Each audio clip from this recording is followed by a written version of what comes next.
तो मुझे उम्मीद है कि आप लोगों ने 19 नंबर क्वेश्चन जो है वो कंप्लीट कर ली होगी और अब हम 20 नंबर एक्सरसाइज की तरफ चलते हैं। और इस एक्सरसाइज में ये कहते हैं कि think of something you could store in array. तो हमें एक एरे बनाना है और उसके अंदर कुछ वैल्यूज स्टोर करनी है। तो ये कहते हैं कि for example you could make a list of mountains, rivers, countries, cities, language और anything else you would like.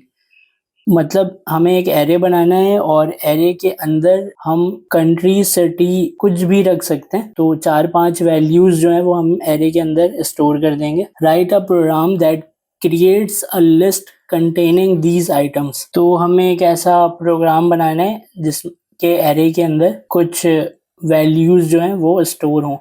तो हम चलते हैं अपने फोल्डर की तरफ। तो यहाँ पर मैंने एक अपना फ़ोल्डर बना लिया है और उस फ़ोल्डर का नाम मैंने 20 एम्प्टी एरे रख दिया है। तो अब हम इस फ़ोल्डर के अंदर चलते हैं और यहाँ से हम अपने विजुअल स्टूडियो कोड को ओपन कर लेंगे। तो हम विजुअल स्टूडियो कोड में आ चुके हैं और सबसे पहले मैं यहाँ से इसे क्लोज़ करूँगा। फिर मैं टर्मिनल यहाँ से ओपन करूँगा, न्यू टर्मिनल। फिर मैं यहाँ से कमांड प्रॉम्प्ट को सेलेक्ट कर रहा हूँ और मैं सबसे पहले यहाँ पर tsconfig की फ़ाइल बनाऊँगा। तो उसके लिए हमें यहाँ पर tsc स्पेस -in-it, तो मैं इसे एंटर करूँगा।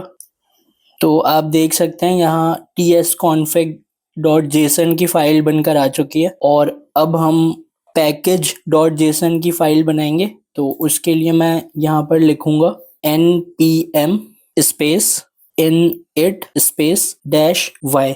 अब मैं इसे एंटर करूँगा। तो आप देख सकते हैं कि package.json की फ़ाइल यहाँ पर बनकर आ चुकी है।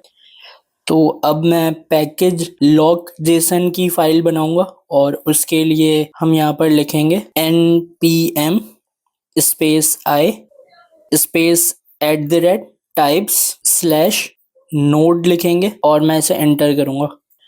तो आप देख सकते हैं कि पैकेज लॉक जेसन और नोड मॉड्यूल्स का जो फोल्डर है वो बनकर आ चुका है। अब मैं यहाँ पर गेट इग्नोर की फ़ाइल बनाऊँगा। तो यहाँ पर हम लिखेंगे .get ignore, एंटर। अब हम इस गेट इग्नोर की फाइल में अपने नोड मॉड्यूल्स का जो फोल्डर है उसके नाम को यहाँ से कॉपी करके गेट इग्नोर की फाइल के अंदर मैं पेस्ट कर दूंगा और इसे हम यहाँ से फाइल में जाकर सेव करवा देंगे। और तो अब हम अपने टाइप स्क्रिप्ट की फ़ाइल बना लेते हैं और इसका नाम जो है मैं रखूँगा empty_array और एंड में मैं इसके .ts लगा रहा हूँ ताकि ये टाइप स्क्रिप्ट की फ़ाइल बन जाए। और यहाँ पर मैं लिखूँगा लेट और इस एरे का जो नाम है मैं यहाँ पर आइटम दे रहा हूँ। आइटम्स के बाद जो है मैं इसके डाटा टाइप को डिफ़ाइन करूँगा। तो मैंने यहाँ पर स्ट्रिंग लिखा है, अब मैं स्क्वायर ब्रैकेट लगाऊँगा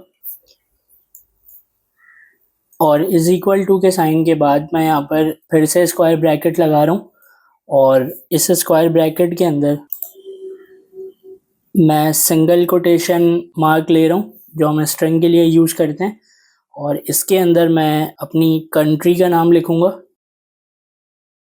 तो मैंने इसके अंदर पाकिस्तान लिखा है और उसके बाद मैं कॉमा देकर फिर से सिंगल कोटेशन मार्क ले रहा हूँ और उसके बाद मैं एक सिटी का नाम लिख रहा हूँ कराची। फिर उसके बाद मैं कॉमा देकर फिर सिंगल कोटेशन मार्क ले रहा हूँ और उसके बाद में यहाँ पर मैं अपनी लैंग्वेज दे रहा हूँ उर्दू और इसके एंड में आके मैं सेमीकोलन से ये लाइन ख़त्म कर रहा हूँ।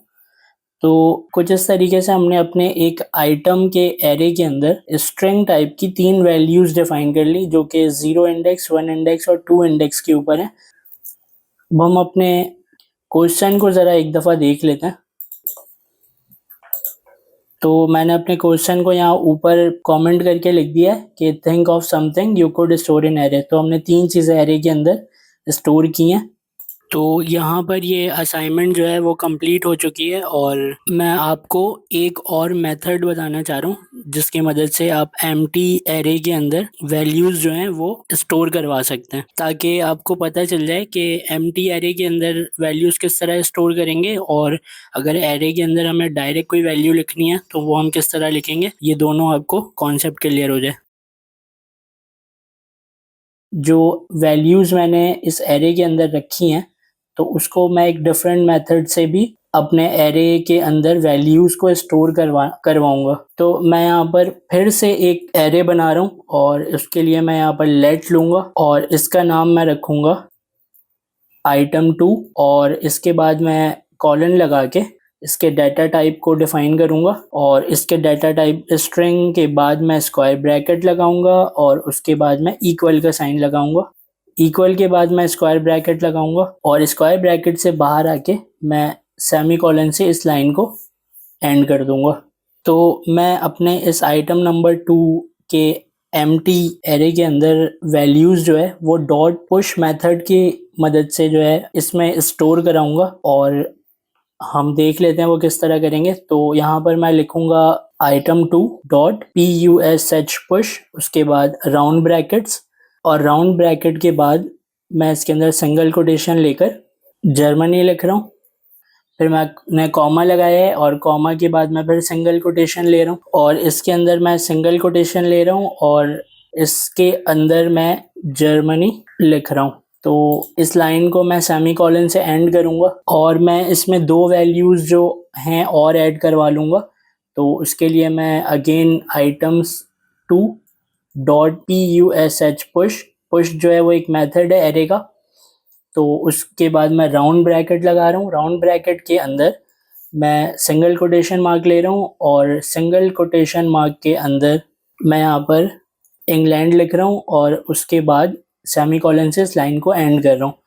मैं दोबारा item2 ले रहा हूँ और फिर डॉट पुश का मेथड यूज़ कर रहा हूँ। फिर मैं राउंड ब्रैकेट ले रहा हूँ सिंगल कोटेशन और इसके अंदर मैं इंडिया लिख रहा हूँ और इस लाइन को सेमी कॉलन से एंड कर रहा हूँ। तो अब हमने डॉट पुश मेथड की मदद से 3 वैल्यूज़ अपने एम्प्टी एरे के अंदर स्टोर करवाई हैं और डॉट पुश के बारे में मैं आपको ये बताना चाहता हूँ कि जो डॉट पुश है वो एरे के अंदर जब वैल्यू स्टोर करता है तो वो बैक साइड से स्टोर करता है।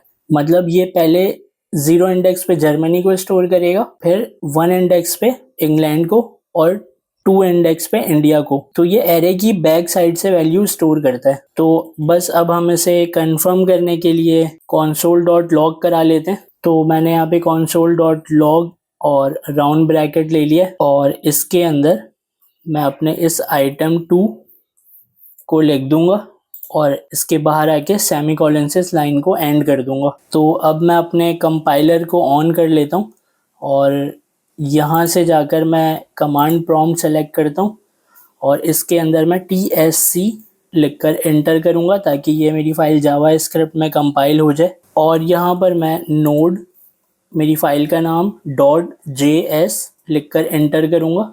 तो आप देख सकते हैं कि जो मेरी आइटम नंबर 2 है जिसको मैंने console.log करके प्रिंट करवाया था तो वो जर्मनी, इंग्लैंड और इंडिया उसने प्रिंट करवा दिया है।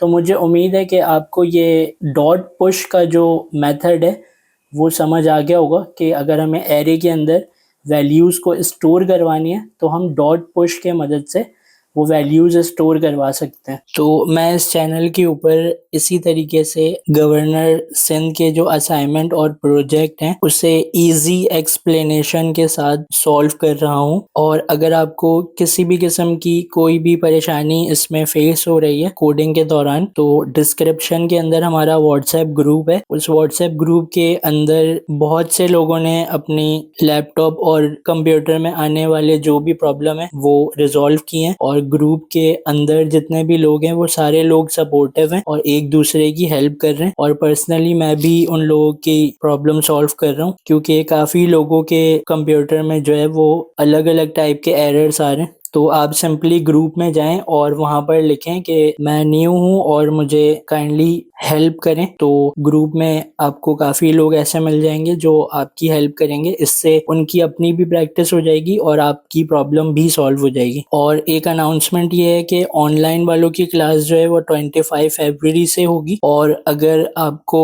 हमारी वीडियोस ढूंढने में कोई परेशानी हो रही है तो आप सिंपली जो है वो हमारे इस YouTube चैनल पर आएं और यहाँ से इस प्लेलिस्ट को ओपन करें। तो आपको यहाँ पर 2 प्लेलिस्ट मिल जाएगी। यहाँ पर ये जो governor Sindh IT initiative course वाला प्लेलिस्ट है, इसे आप यहाँ से ओपन कर लें। इसके अंदर आपको ये तमाम वीडियोस मिल जाएंगी जो वीडियोस हमने यहाँ पर बनाई हैं, और मैं मजीद यहाँ पर वीडियोस बना रहा हूँ। और ये सारी वीडियोस जो है वो इस तरीके से सीक्वेंस से डाली हुई है, और आगे जैसे जैसे वीडियोस हमारी ऐड होती जाएंगी तो वो सारी सीक्वेंस जो है वो इसमें आती जाएंगी। तो आप प्लेलिस्ट को देखते रहें और प्लेलिस्ट को फॉलो करें। उसमें स्टेप बाय स्टेप में मैं वैसी ही वीडियोस बनाकर डाल रहा हूँ जैसे सर जिया ने हमें अपनी स्लाइड के अंदर स्टेप बाय स्टेप चीजें बताई हुई हैं। और अगर आपको ये वीडियो समझ में आई और आपको मेरे एक्सप्लेन करने का तरीका अच्छा लगा तो आप इस वीडियो को लाइक जरूर कर दीजिएगा, और उससे ज्यादा इम्पोर्टेंट बेल आइकन को जो है वो ऑल के ऊपर सेट कर दीजिएगा, ताकि हमारी वीडियो जब भी अपलोड हो तो आपके पास वो वीडियो फौरन से आ जाए। और अगर आपकी कोई भी क्यूरी या कोई भी सवाल हो किसी भी किस्म का तो आप कमेंट्स कर सकते हैं, वरना डिस्क्रिप्शन के अंदर व्हाट्सएप ग्रुप है, आप उसमें जाकर लोगों से हेल्प ले सकते हैं। और अगर आप चाहें तो इस चैनल को सब्सक्राइब भी कर दीजिए। Thank you.